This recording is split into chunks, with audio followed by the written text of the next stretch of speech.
All right, welcome everybody to Streamer in a Deemer. And today we have a very special guest, none other than Paul Shelly himself, the Astro Historian. Welcome, Paul. Thanks for coming on the channel, man. Thanks for having me on. Yeah. So I guess we'll start off with, obviously you're much more than just a streamer. You do content creation too and make some of the best Star Citizen videos, I think. Thank you. I love history, and I love that I don't have to read his stuff and that you do it for me. That is a common refrain amongst the fandom. Paul does the reading for me, so I don't have to. I'm the audiobook for the Star Citizen community sometimes. So if anybody's not familiar with the content you make, how would you break that down for them? So I do three major things. The first thing I do is the Astropub, which is just a live stream where I stream games and do other things. Like I record my podcast, the Captain's Table podcast, on there, which you've been on. But generally I just play games with other people, or mostly Star Citizen. Then the other thing I do is obviously what I mentioned before, the Captain's Table podcast, which now has its own YouTube channel, but it's a 8-year long running podcast. It's one of the oldest podcasts still running about Star Citizen, where I bring people from all over the community to talk about the game. So pretty much every content creator I could ever find has been on there at some point in their career. We just talk about the game. We talk about news. We talk about lore. We talk about theory crafting, whatever we need to get done. And then then probably what I'm most known for is the Astro Historian, which is the kind of YouTube videos based off of lore, mostly Star Citizen. I've done some other games, but Star Citizen lore is the big one. So awesome. So why history? Why is that something that that you chose to do for content creation? Well, I'm a historian in real life. I got a degree in history, and I went off, and I'm actually a high school history teacher. So it's my day job. I've been doing it for 13 years now. I've always liked storytelling because my background is in history and in theater. So when I got out of college, I still wanted to do some creative endeavors. So the idea of taking lore from video games, which is basically video game history and fictional history, and sort of cataloging it like I would a history, sounded fun. So that's the kind of where I came from. Right, man. Like you do like a fantastic job. Like I love the way your stuff is thrown together. I mean, it's like this might as well be like on the History Channel. It's more informative nowadays, anyway. Yeah, I was gonna say I don't think I've talked about any ancient aliens yet. So, but maybe someday. Aliens. Oh, it's coming though, right? Yeah, there we go. Okay, so when did you start playing Star Citizen, or when did you become a backer? 2014. So okay.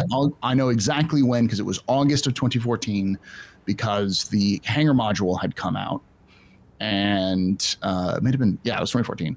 The Hangar module had just come out, and a YouTuber, I'm trying to remember his name, Scott Manley, did a video on it coming out. And I said, at the time I was big into like alpha games and early access games. I'd done, DayZ, Kerbal Space Program. And so the long story is that a year before that, I had always wanted to play a video game.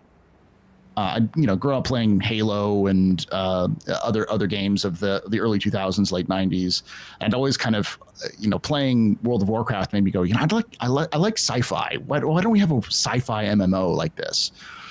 And we fly spaceships and hang out with your friends. And so when I was in my early 20s, I decided I was going to be stupid and say, listen, I have no idea how to make video games, but if this idea that I have isn't out by the time I'm 25, I will sit down and make a video game, make this. So I turned 25 and I decided I was going to turn to my friends who had some limited experience in coding, and we'd played video games together, and I started pitching the idea.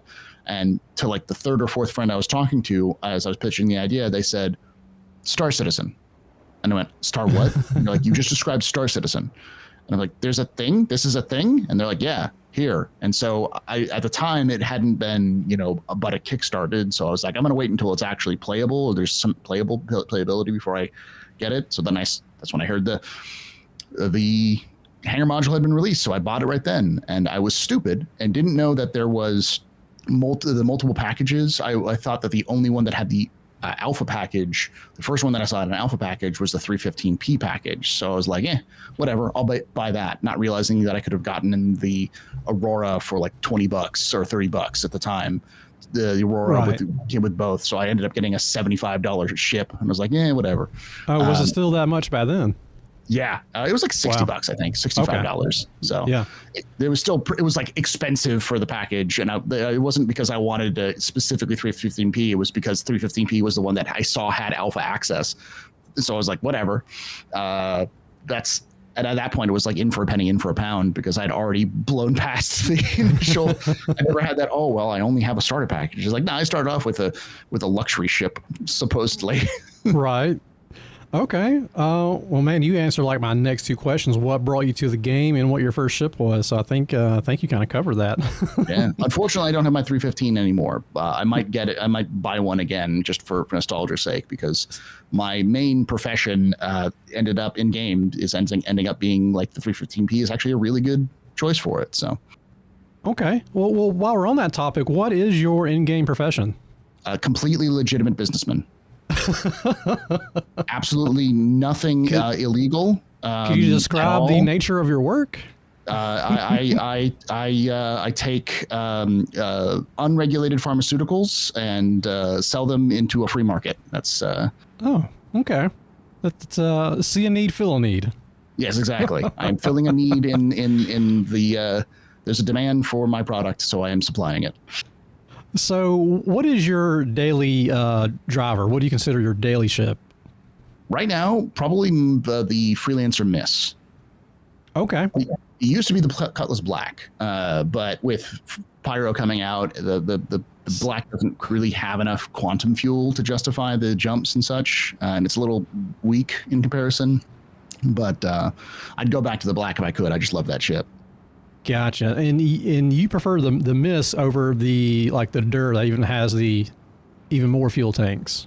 Yeah, I just the optional like defensive pew-pews and yeah makes it a little bit more dangerous, and it still looks like a Freelancer at a distance, so people can't really tell. So that's true.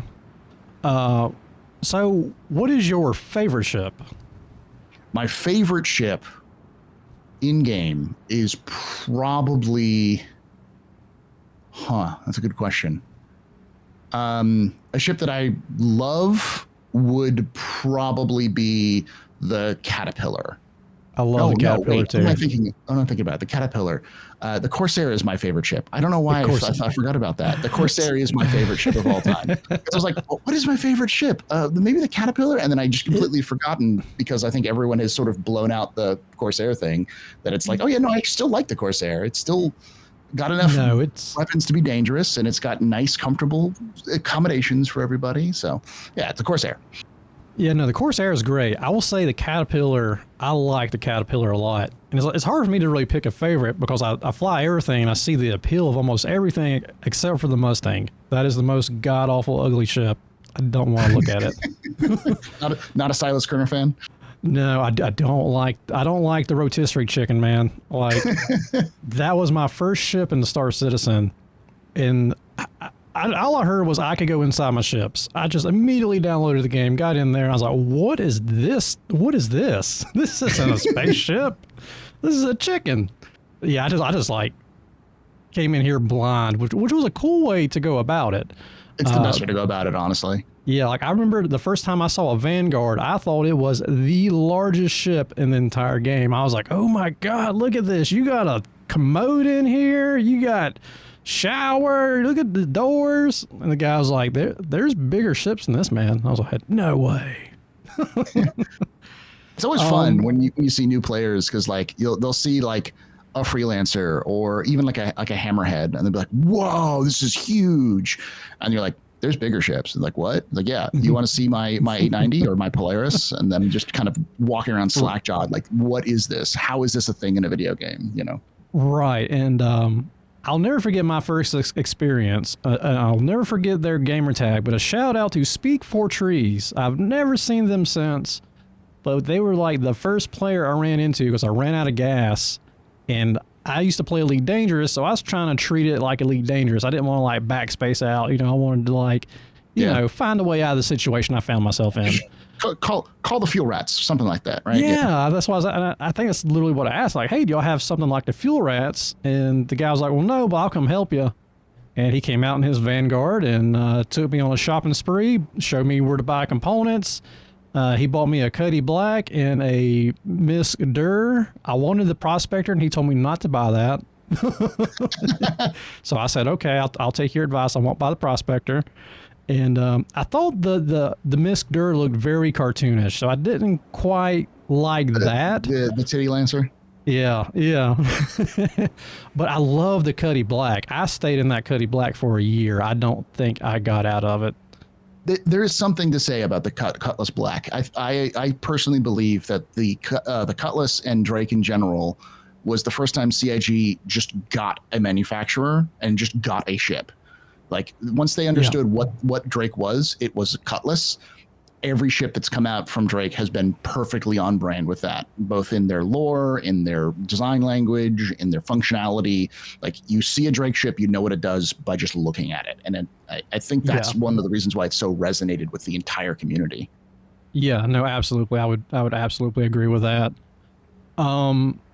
So since we got 4.0 that's just dropped, and it's alive, along with 3.24 that I'm trying to coin the phrase, the spare tire. So you have, you got a spare to put on in case the other one goes out. What do you think about it, the new, or if this is a new rollout process? I get that it was like a last minute kind of thing, but what are your thoughts on it? I'd kind of like it to be a rollout process, this to be a new rollout process rather than just a one time, because one of the things that often people in the community complain about is stability and not being able to play the game that they want to play. They just want CIG to stop adding new things and make the game playable. So if this is what they're going to do in the long term, that we get the game to a good stable rate, and then just sort of, I'd personally believe, I'd hope that they just leave it on there until they can figure out what to to make it, how to make the unstable branch the stable branch. And then that way the people can always play a stable version of the game while they are still developing the game in another branch, to giving people options of either the stable but not updated version versus the updated but sort of janky version. I'd like that sort of option, just because it's the best of both worlds. It helps the people who are like, I want X feature in game, and people who I just want to play the game. So, right. No, I absolutely agree with that. I think this was done out of necessity and not a lot of options, but I think ultimately this should be a blueprint moving forward for exactly what you just said. I think that good did come out of this coming out late. Yeah. I'm hoping that it just was a happy accident that it came out that now when they were planning on doing it in the future. So, but we'll see. Right. So, what is your favorite thing about Star Citizen? If you had to pick one, it's the possibilities. And I don't mean that in like the possibilities of what the game's going to be, but how Star Citizen is basically like, here are the keys, good luck. Right. No, it's not like you go on a grand adventure and save the universe. It's like, here, kid, here's some keys. Have fun. Don't die. And if you die, ultimate sandbox. Okay. Yeah, it's the sandbox nature of the game, but that sort of combined with a universe that they're creating that I think is pretty interesting, and missions you can do to help you earn a little bit of reputation or money. And then the fact that you could just bump into somebody at any point and you could either just go on a grand adventure with them or shoot each other or make fart jokes for 30 minutes, like whatever. Have interviews. Have interviews next to a wrecked ship. One of my favorite things that I've done was I was streaming one time, just walking around Olisar and insulting people. And somebody walked up to me, and after I insulted them, or I was talking with them. I was trying to talk with them, and I think I said, you insult me, sir. And someone came up to me. The person who insulted me says, "I do insult you, sir." And so I said, "Pistols at Damas, sir." And so we both got into our ships, went down to the location we specified, did 10 turns, 10 bases, turned and shot each other with pistols. He killed me. Like I lost, but it was like cool. We're just gonna do this now. This is something we're gonna do. You it's literally had a gentleman's duel because of just random encounters on Olisar. That's the sort of thing I love about games like Star Citizen. So I really hope that that's emphasized more going forward. So now that we discussed some of our favorite things about Star Citizen, what is the biggest headache for you about Star Citizen or CIG? I think CIG, the game itself is fine. The problem that I have right now with the game, and sort of with CIG as well, is they have this inconsistency about what they want to do with the game. Hopefully 1.0, their vision for 1.0 is going to stick, but I know there's some people who are how to put this in a polite way, they're pessimistic about it. They do not believe that CIG is going to do what they say they do, because they're just going to change it in 3 months or whatever. Right. They're very cautious of what they're being told.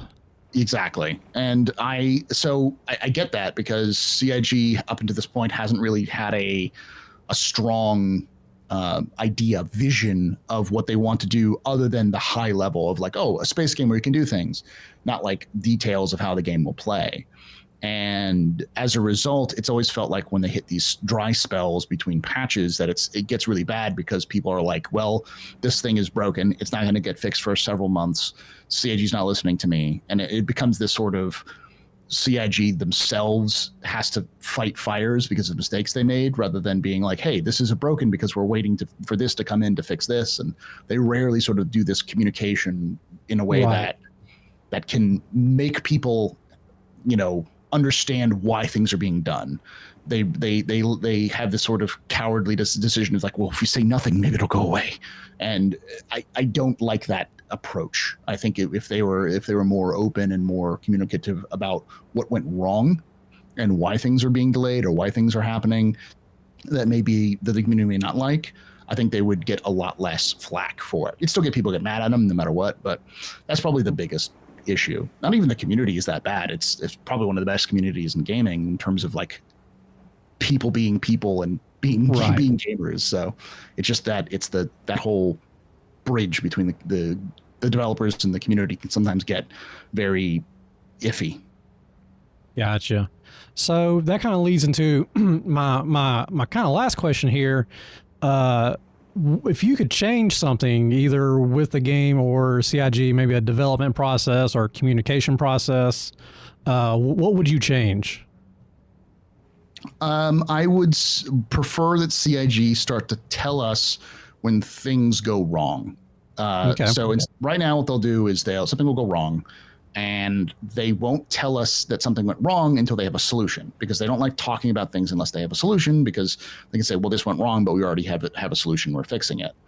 But as a result, that means that things can be planned and then just they go radio silent, and we know that something's been wrong because they're radio silent. And that can lead to more like, well, what's going on? I'd like them to just be like, hey, the thing we planned didn't work out. We'll work on a solution. We have an idea. We'll let you know what's going on in 2-3 months when we have better plans. Because I think that would make myself, and I think a lot of other people, feel better being like, oh, that's why this hasn't been done yet. That's what's going on. So people can set expectations and be like, oh, well, I'm not going to set time off to go play this game, which is supposed to come out. This patch is supposed to come out in 3 weeks with this new update I want. I can go with my family to the beach or go play this other game or whatever. I think that if they would do that, I think my life and I think a lot of people's experiences in the game would be better. No, I totally agree with that.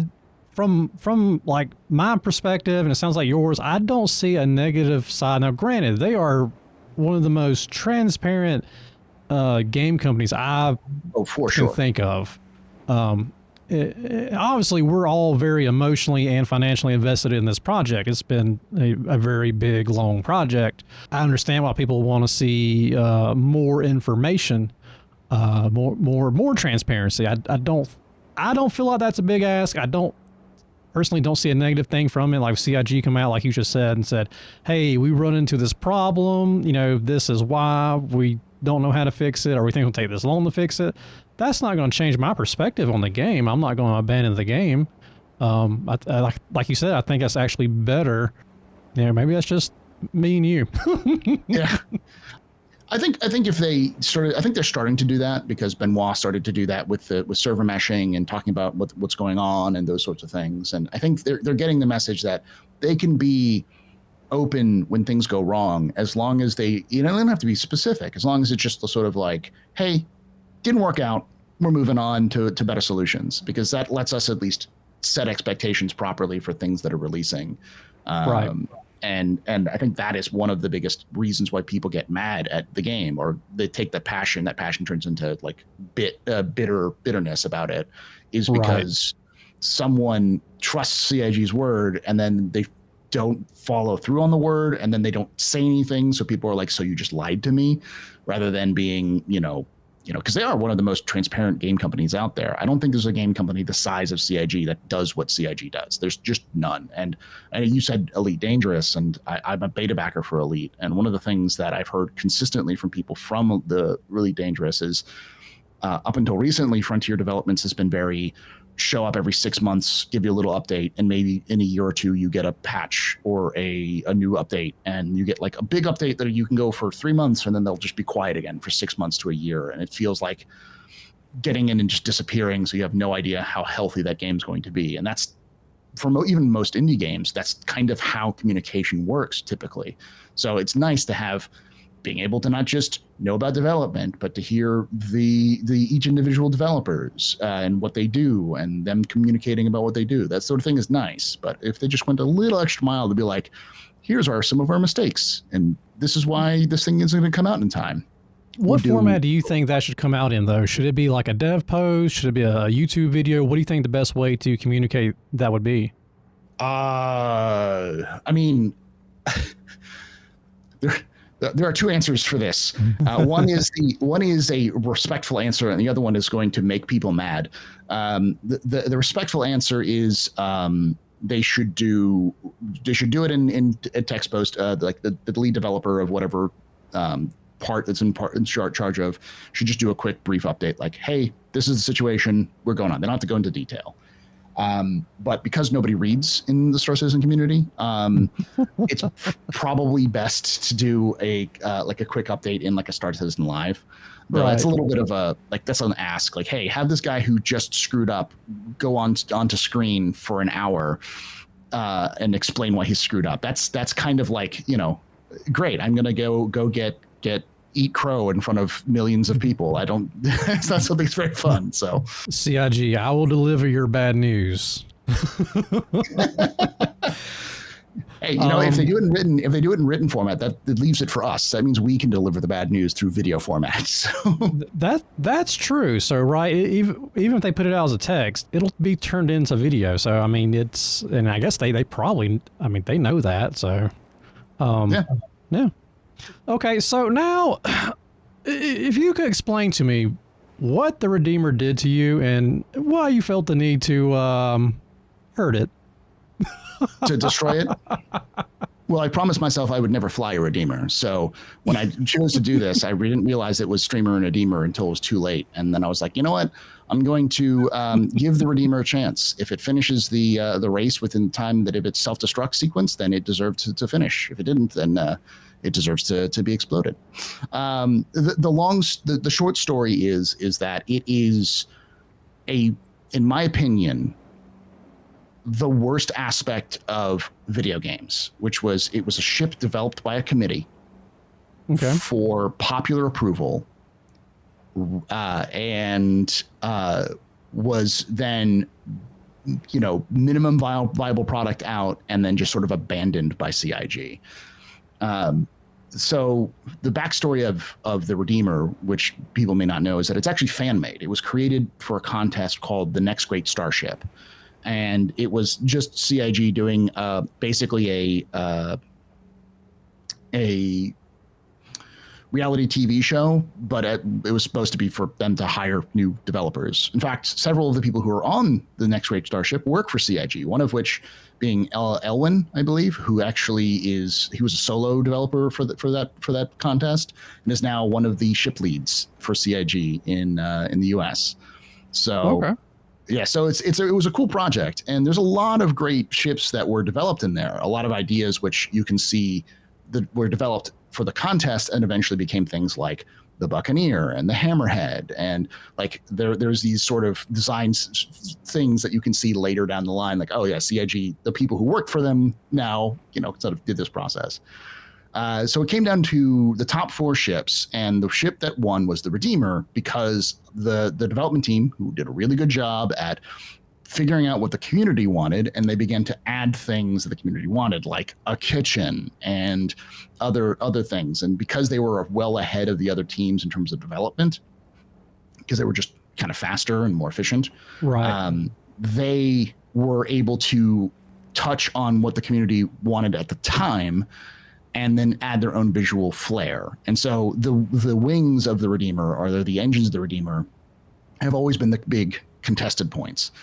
I never really cared about that. The problem I had was that there were other ships like the Brutus, which was a Drake design, which I personally think would still work really well in Star Citizen.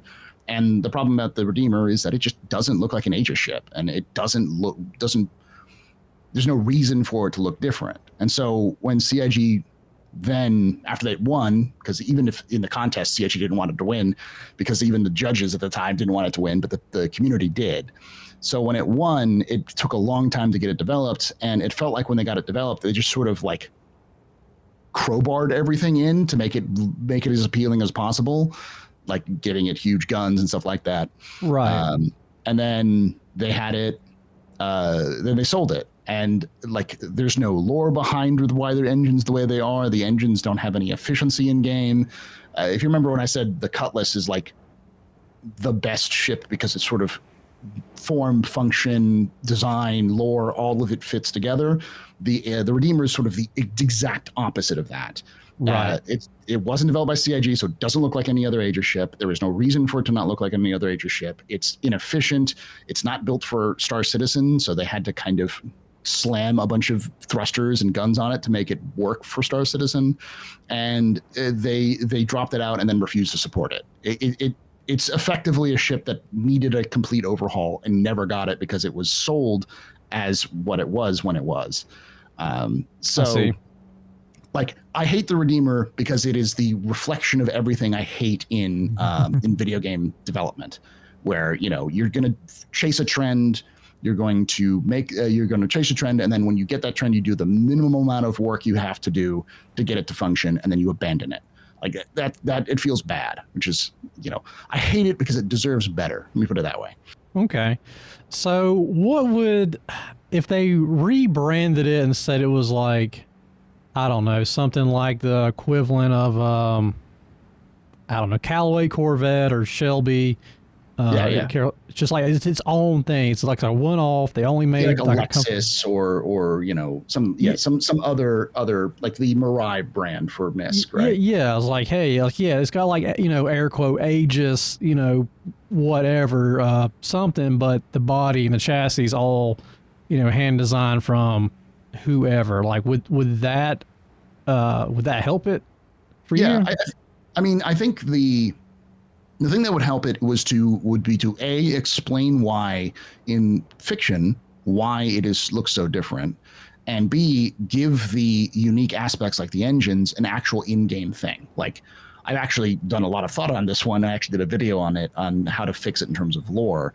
And the thing I came up with was make it a human copy of the Prowler, give it some stealth characteristics, Okay. and the engines were done from some eccentric designer who wanted to use some sort of newfangled technology, which doesn't work but on anything but the Redeemer because of the guy died or something like that. Like, some sort of Right. reason, but it gives it sort of like hovering ability, so it just sips hydrogen fuel while it's in hover mode, so it doesn't have to. So people will be like, oh, I'm going to use this ship because in atmosphere it doesn't do anything. Like, it doesn't gulp fuel compared to all the other ships that are like combat drop ships or gunships. So it gives it like a niche there. But yeah. A reason why behind it would be better. Okay, I like that. I like that idea. I didn't know until recently, because when I do a ship video, I try to go back and read the original brochure on it, and I try to look at the original videos that came out when that ship came out. Yeah. And I like when I did the Redeemer video, I mean, wasn't too long ago, I just learned that the original promotional trailer, the engine's VTOL'd. Yeah, they were supposed to the tilt.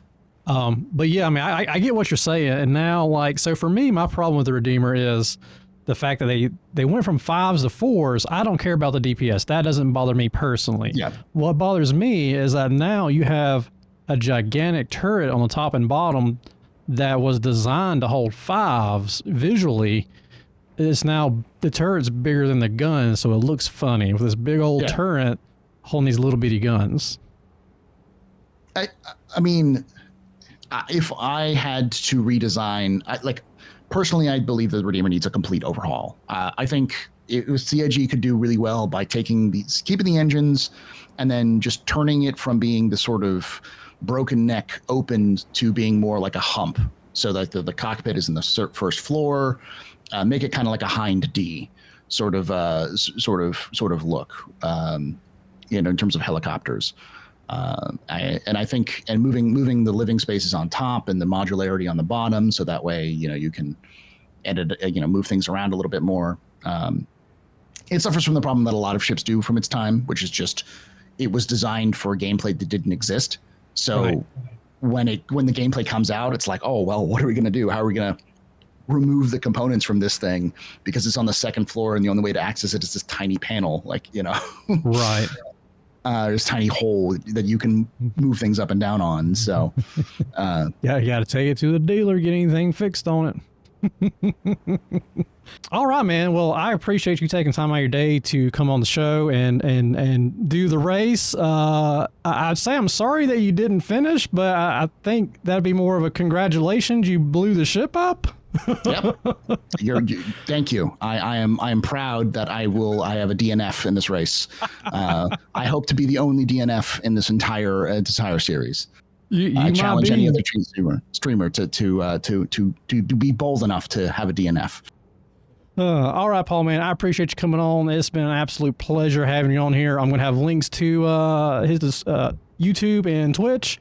Make sure y'all go check him out if you have not already. If you're watching me, I assume you already follow Astro Historian, but if not, you need to do so because it is some of the best Star Citizen content out there. Paul, thanks again for coming on the show, man. Thanks for having me. 3, 2, 1, go. This is a piece of garbage. I am not going to be flying this thing. Looking good. Doing pretty good for a man who doesn't like the Beamer. All right, he's going underneath. Train there, coming up on the next hairpin corner. Look at that drift. That's a fine Redeemer drift. Oh. It doesn't deserve to finish. It didn't deserve to finish. Did you hit self-destruct? Yes, I did. At the very beginning of this race. I was giving it a fighting chance. Listen, if the Redeemer was good enough to finish, it was good enough to finish within the time of its self-destruct sequence. I really hate this ship. Oh, man. Well, it went out in a blaze of glory at least.